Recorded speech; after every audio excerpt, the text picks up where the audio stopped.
Waalaikumsalam warahmatullahi Masya wabarakatuh. Allah, aneh baru baru kelar lomba bulu tangkis.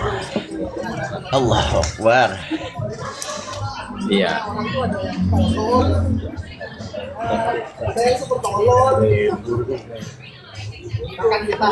Lanjut Ustaz.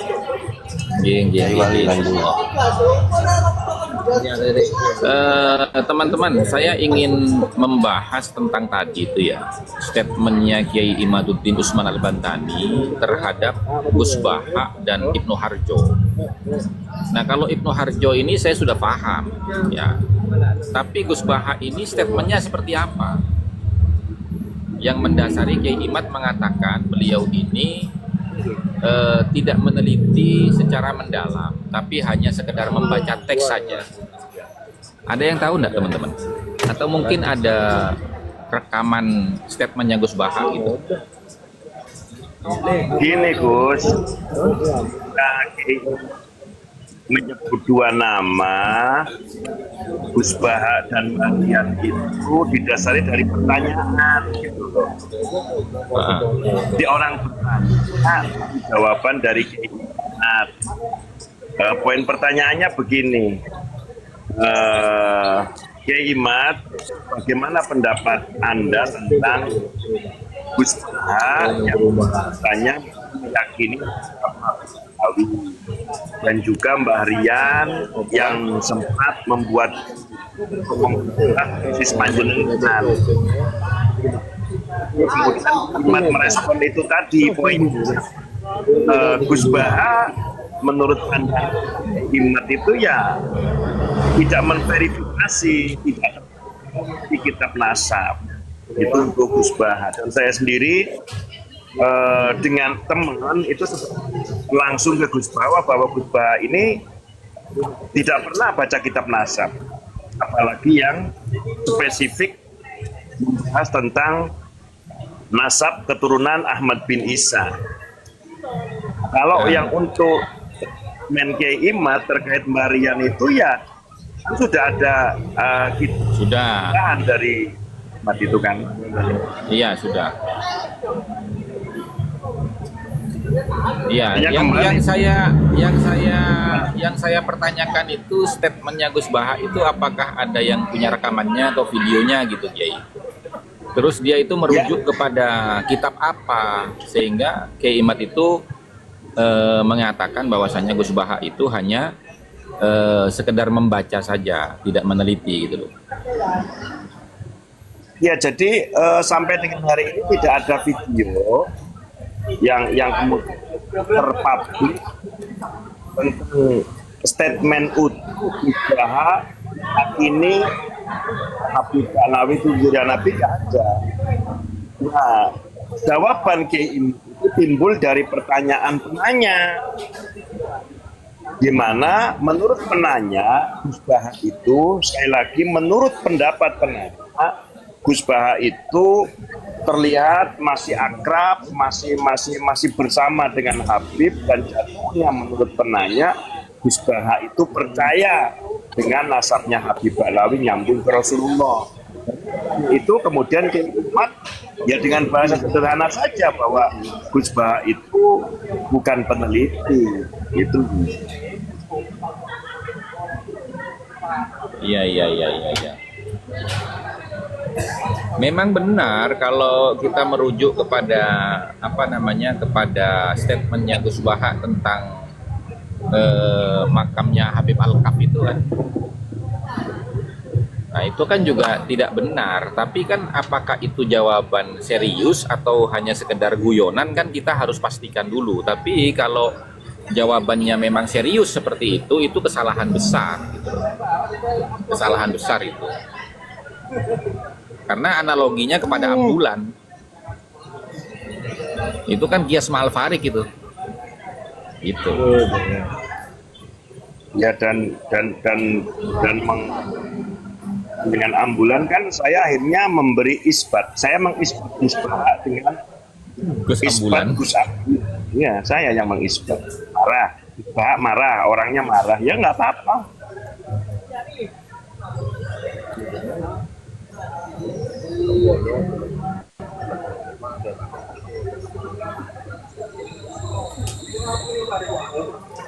Iya.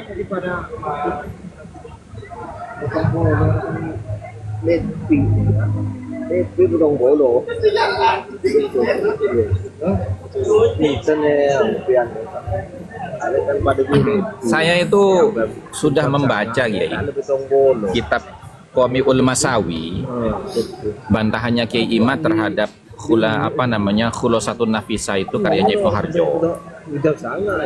Kemudian saya juga membaca kitab I'anatul Akhyar, bantahannya Kiai Imad kepada Al-Hisamul Maslul, karya daripada Kiai yang dari Sukabumi itu kan. Kemudian saya juga membaca itu Ma'arifur Rabbani, bantahan Kiai Imad terhadap kitab Ihya'ul Mauta Al-Qurtubi, Kiai Qurtubi itu kan.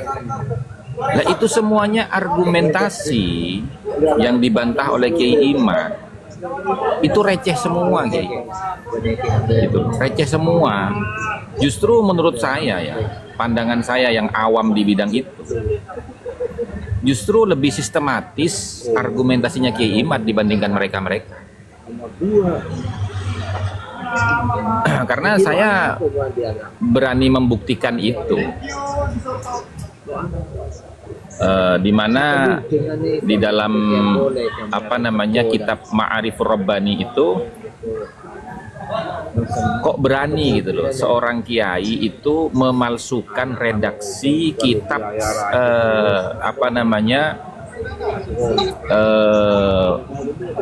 fatwanya Ibnu Hajar. Padahal Ibnu Hajar tidak mengatakan seperti itu. Kok dia berani mengatakan seperti itu dan mengatasnamakan Ibnu Hajar? Apakah dia tidak berpikir bahwasanya kitab fatwa Ibnu Hajar itu kan bisa di tracking banyak orang gitu.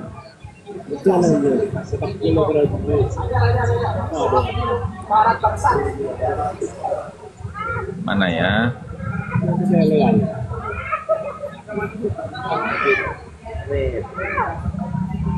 Sebentar ya, ini ada itu perkataannya dia itu. Saya sangat heran sekali, padahal kan dia kan kiai besar, punya pondok pesantren gitu. Kok bisa dia seperti itu gitu? Apa ndak malu?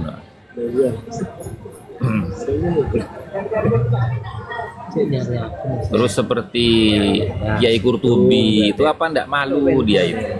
Katanya yang mengaku ahli bahasa, tapi kok tidak paham gitu loh. Bahasa tentang wa in aftal muftun seperti itu. Iya, betul. Jadi seperti fitnah ya, kalau kita menggunakan bahasa yang ekstrim itu seperti fitnah gitu loh. Gitu. Nah, kalau sekelas Kiai Qurtubi hanya mengatakan kok berani Kiai Imad itu siapa membatalkan nasabnya Ba'alawi, sementara para ulama-ulama semuanya mengesahkan nasabnya Ba'alawi, itu kan lucu sekali. Siapa ulama yang mengesahkan nasab Ba'alawi? Gak ada, satu pun gak ada gitu. Buktinya dia tidak berani menunjukkan dalam kitab apa ulama ini menyebutkan, dalam kitab apa ulama ini, kan gak berani dia menyebutkan. Cuma dia menggunakan kalimat yang ijmal gitu loh, bahwasanya seluruh ulama Ahlus Sunnah wal Jamaah telah mengisbat ya siapa saja. Nah, kalau dia sebutkan satu persatu, kita kan bisa menelusuri, bisa mempelajari seperti apa redaksinya yang dianggap telah mengisbat. Karena kalau merujuk kepada Syekh Yusuf bin Ismail Adabhani, Fadlullah Al-Muhibbi, kemudian Syekh Ali Jum'ah, itu bukan kalam isbat itu, gitu loh. Karena apa? Untuk disebut sebagai kalam isbat itu membutuhkan 5 unsur. Nah, redaksi itu tidak memenuhi 5 unsur untuk bisa dikatakan kalam isbat, sebagaimana keterangan yang termaktub dalam kitab Rosail halaman 104, gitu loh. Kan ada 5 unsur itu. Yang pertama harus ahli nasab. Yang kedua, ahli nasabnya itu harus thiqah. Yang ketiga, harus valid keterangannya. Yang keempat, sesuai dengan data sejarahnya. Kemudian sesuai dengan aturan-aturan di dalam kaedah-kaedah pengisbatan nasab. 5 itu tidak ada dalam redaksinya mereka. Yang pertama, Yusuf bin Ismail An-Nabhani itu bukan ahli nasab. Dia dalam kitab biografi yang ditulis oleh Az-Zarikli, dia itu hanya seorang adibun, syairun, sastrawan dan penyair, bukan ahli nasab. Gugur sudah satu itu. Artinya kalam dia itu tidak bisa dijadikan kalam isbat karena bukan ahli nasab. Kan begitu. Kenapa? Wala ibrata bi taqrirati man laisa min ahli dirayati bin nasab. Tidak bisa dianggap sebagai bentuk isbat nasab keterangan yang datangnya bukan dari ulama ahli nasab. Itu jelas. Itu jelas.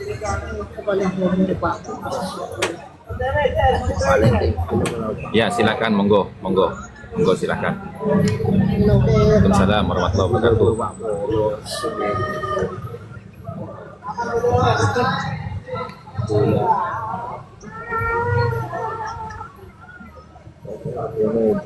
Nah, kemudian yang kedua, redaksinya itu mengatakan qad ijtama'atil ummatul Muhammadiyah. Nah, Yusuf bin Ismail An-Nabhani itu hidup di abad ke-13 Hijriah. Bagaimana mungkin orang yang hidup di abad ke-13 Hijriah mengijma seorang tokoh yang hidup di abad ke-4? Padahal syarat ijma itu fi waqti wuku'iha, terjadi ijma itu pada waktu terjadinya perkara tersebut. Jadi mahalun nizaknya itu kan di abad ke-4. Siapa di abad ke-4 itu yang telah mengijma? Kok berani-beraninya Yusuf itu mengatakan ijma, kan begitu. Nah, sementara dalam kitab Riyadul Jannah fi Adzkaril Kitabi was Sunnah, Yusuf bin Ismail An-Nabhani itu tidak menjelaskan siapa saja ulama yang telah mengijma dari zaman ke zaman dari setiap wilayah di muka bumi ini.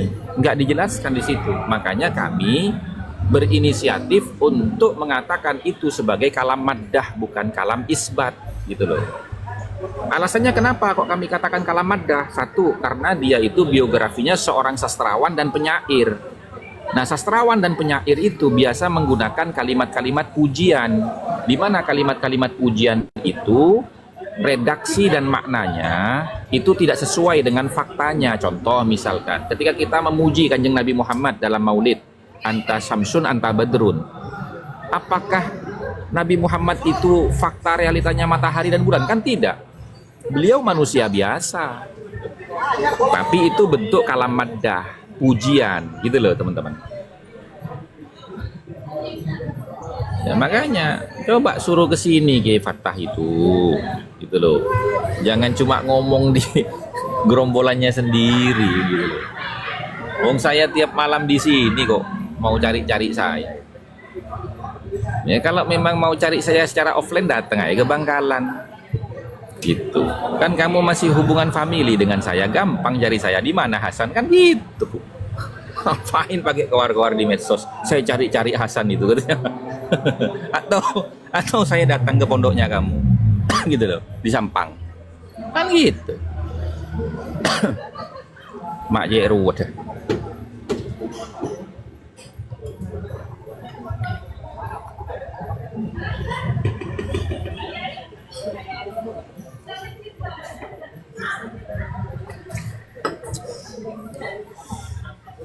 Kemarin tuh saya kumpul-kumpul di sini Kiai, sama Mas Nur Hasan Sidogiri, sama Mas Hamid, sama Mas Rauf di Bangkalan.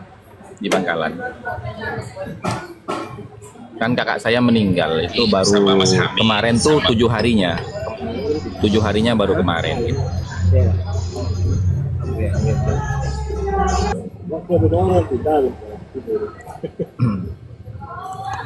Assalamualaikum. Dan saya, waalaikumsalam warahmatullahi wabarakatuh. Dan saya ketemu dengan ya paman-paman, sepupu-sepupu yang sama-sama takziah ke wafatnya kakak saya. di sidang saya Kiai. Ya ternyata yang di sidang itu justru malah mencerahkan orang yang menyidang.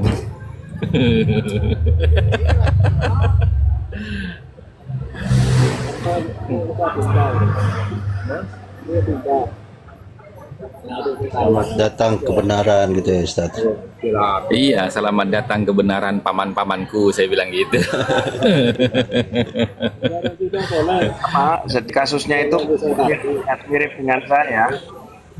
Saya oleh alumni Ploso yang di Tegal, kisaran 60-an Ploso. Itu 2 tahun yang lalu. Kemudian malam Senin kemarin, di minggu yang lalu, pengurus hubung saya tak jelasin poin-poinnya 2 jam. Taslim katanya. Aku bilang kalau memang mau dilanjut, ayo resmi di kantor NU ya, gitu. Yang berani sampai di dari ini rasanya.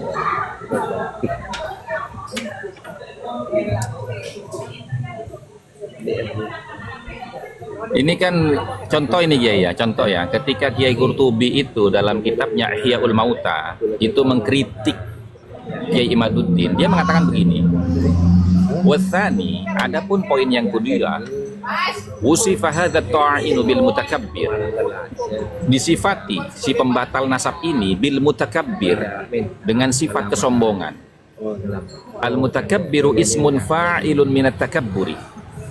Ya, al mutakabbir itu adalah bentuk isim fa'il daripada kalimat takabbur dalam bentuk masdarnya. Alladzi qala fihi Rasulullah SAW, yang mana takabbur itu atau sombong itu telah disebutkan dalam sabdanya Kanjeng Nabi yang berbunyi al-kibru batarul haq wa ghamtun nasi, rawahu Muslim. Yang disebut dengan kibir atau sombong itu adalah menolak kebenaran dan merendahkan orang lain. Nah, pertanyaan saya, Kiai Imad ini dikatakan menolak kebenaran dan merendahkan orang lain itu dari sisi mananya dari semua narasi-narasi yang dia sampaikan? Gitu loh. Nah, kemudian lucunya lagi, dia mengatakan begini, fanzur ayyuhal aqil, maka lihatlah wahai orang-orang yang berakal, as-salik, akal yang lurus ya. Amma qalahu alladzi lam yakulhu ahadun min ulama'i ahli sunnah wal jamaah qadiman wa haditsan. Apa yang telah dikatakan oleh Imaduddin itu adalah perkataan yang tidak pernah diucapkan oleh satupun ulama-ulama ahli sunnah wal jamaah, baik yang terdahulu maupun yang sekarang. Bal kanu mutawadi'ina wa muthbitina li sahihi ansabi sadatil alawiyah. Bahkan seluruh ulama ahlu sunnah wal jamaah itu telah bertawadu, artinya menerima ketetapan terhadap kesahihan nasabnya Sadah Alawiyah. Nah, ini dia nggak sebutkan ulama ahlu sunnah wal jamaah itu siapa saja. Nah, ini kalau saya jawab dengan kaidah apa namanya, at-ta'nul mufassar muqaddamun 'alal itsbatil ijmal. Orang yang membatalkan nasab al-mufassar dengan dalil-dalil yang diperincikan itu lebih didahulukan daripada orang yang mengisbat secara global. Nah, ini kan kalimatnya global ya, tidak menyebutkan satu persatu siapa saja gitu.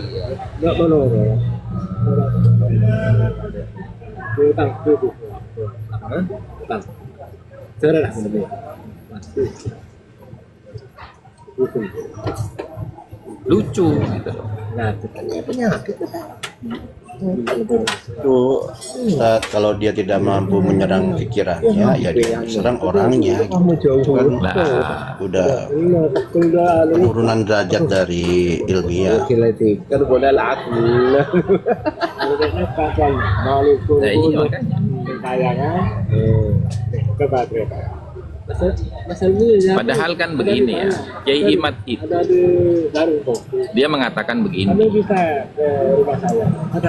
wa in aftal muftun, kalimat yang saya katakan walaupun seluruh ulama telah memberikan fatwa, itu laisat minal kibri, itu bukan keluar dari bentuk kesombongan, bal hiya muktabisatun min qaulihi sallallahu alaihi wasallam, tapi itu adalah bentuk meneladani sabdanya baginda Nabi Muhammad sallallahu alaihi wasallam. An Abi Sa'labah Al-Khashani, riwayat dari Abu Sa'labah Al-Khashani radhiyallahu anhu. Qala Rasulullah sallallahu alaihi wasallam, Kanjeng Nabi bersabda, al-birru ma sakanat ilaihin nafsu.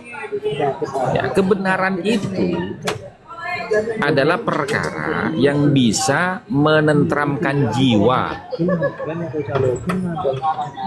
Wa itma'anna ilaihil qalbu, dan bisa menenangkan hati. Wal ithmu ma lam taskun ilaihin nafsu, sementara perbuatan salah dan dosa itu tidak akan bisa menenteramkan jiwa. Walam yatma'innu ilaihil qalbu, dan tidak bisa menenangkan hati. Wa in aftakal muftun, walaupun semua ulama itu telah memberikan fatwa kepadamu. Rawahu Ahmad, riwayat Imam Ahmad. Nah, artinya ketika orang itu tidak mendapatkan ketentraman jiwa dan ketenangan hati, maka dia harus mencari kebenaran itu, karena agama ini bukan agama dogma. Dan Allah sendiri mengatakan dalam Al-Quran, la ikraha fiddin, tidak ada paksaan dalam agama ini, gitu loh. Nah, artinya ketika Kiai Imad tidak percaya, ya Anda harus berusaha untuk meyakinkan Kiai Imad dengan apa? Ya dengan hujah yang argumentatif, gitu loh. Nah, sementara ketidakpercayaan Kiai Imad ini didukung oleh dalil hujah yang argumentatif, gitu loh. Makanya Kiai Imad mengatakan fa'idzan ibarati hadhihi, maka artinya redaksiku ini yaitu wa in aftal muftun la yakhruju minal kibri, itu bukan keluar dari kesombongan, kama qulta anta, sebagaimana apa yang telah engkau tuduhkan, walakin imtithalan bi Rasulillah, akan tetapi ini adalah bentuk pengamalan dari hadisnya Rasulullah.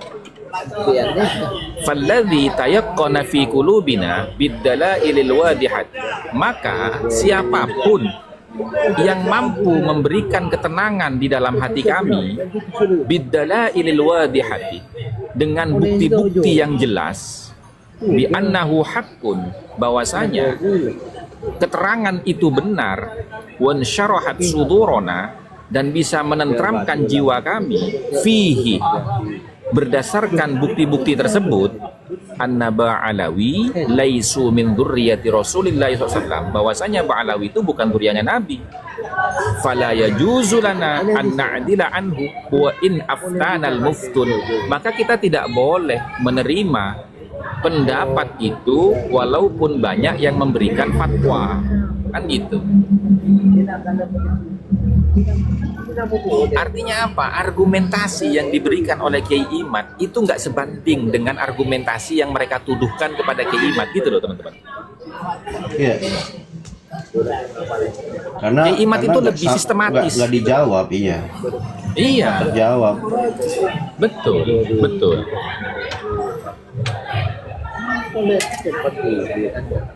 Iya, silakan naik teman-teman, tidak apa-apa. Yang tidak terima silakan naik. Kita adu data, gitu loh.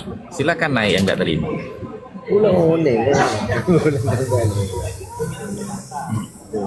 Buktinya kan panjenengan sudah sering melihat ya, mereka itu ketika naik tidak mampu menyuguhkan data. Ujung-ujungnya adalah mencaci maki.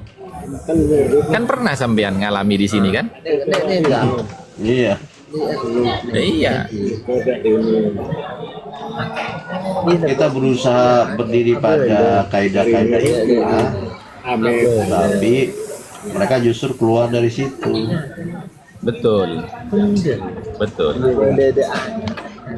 Amin tahu. Amin. Ya. Tapi ini monyet. Yang fotonya monyet. Ayo, ngomong.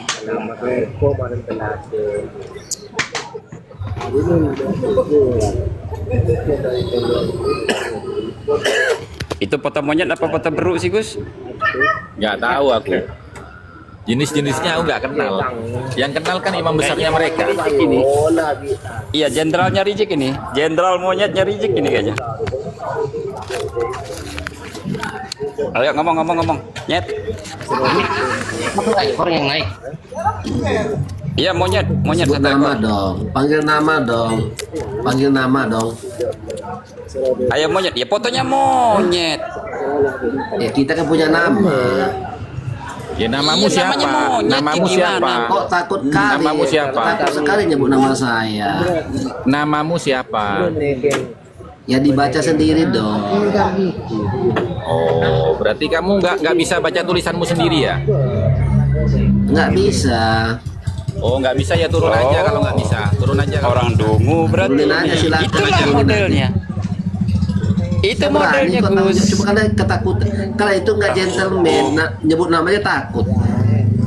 Buta huruf, Monyet, namanya Nyebut nama aja monyet. takut. bisa baca nama Namamu Apakah di sini monyet ada ulama? celeng. Namamu Di sini monyet ngaku celeng. kiai banyak, ada ngaku ulama, tapi kelakuannya bukan kayak ulama.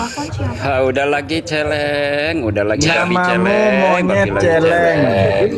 Nah itulah di sini kelompok-kelompok Udah lagi mukimat yang babi tidak lagi berakhlak. celeng. Tidak ada Babi satupun lagi celeng. mukimat yang berakhlak. Dari segi ulamanya, orang biasanya sama kelakuannya. Monyet celeng, monyet celeng. Nyet Tapi ngakunya Ya. ulama, ngakunya Teman-teman. kiai, ngakunya orang alim. jangan Tapi jangan rebutan kelakuannya, bicara. aduh, Biarkan aja dia bicara. Prihatin saya lihat kelakuan mukimat. Manggil nama orangnya nggak berani namanya saya. Ya. Gimana akhlaknya? Oke. Yang menurut kamu tidak berakhlak itu dari sisi mana? Iya tadi manggil orang monyet, manggil orang itu kan nggak berakhlak namanya. Nah, oh berarti kalau orang itu memanggil orang lain monyet, ya kan, jokodok gitu, itu nggak berakhlak ya?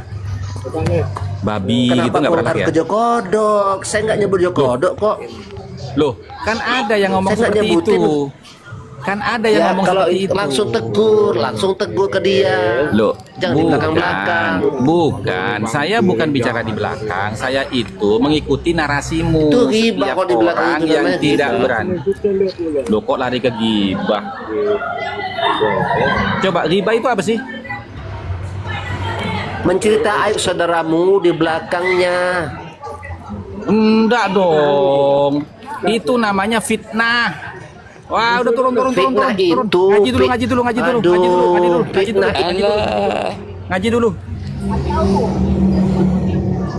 Udah ngomong aja nggak fotonya bisa. monyet, otaknya lebih dungu dari monyet. Itulah jenderalnya Rizik monyet. Gini teman-teman ya, membicarakan keburukan orang lain di belakang orangnya itu namanya fitnah.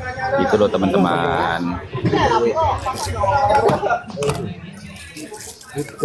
Yang disebut riba itu ketika orang membicarakan aib orang lain. Aib lo ya, bukan keburukan, aib orang lain. Itu loh.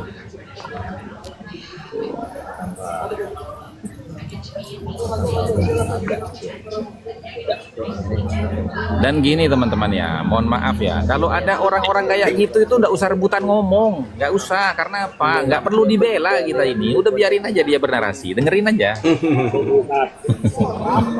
suruh pidato 5 jam nggak berhenti. Iklan dulu, iklan untuk menghilangkan Ya. di monyet iklan. Bentar. Iya. Dia pakai foto ada panggil monyet. Ini bukan soal benci. Kita buka data. Biar mana mimpi, mana fakta. Bila ada suara Kiai Syarif bukan bara Al-Burqa Al-Musa dibentangkan Kesi yang terasa terus segat di sana Tulis jelas di halaman Nasab tersambung lewat mimpi dan angan Apakah mimpi bisa jadi pegangan Tanya beliau dengan tenang itu bisikan bisa petunjuk Tapi hukum sebut yang terukur Isbat bukan tebak-tebakan Isbat butuh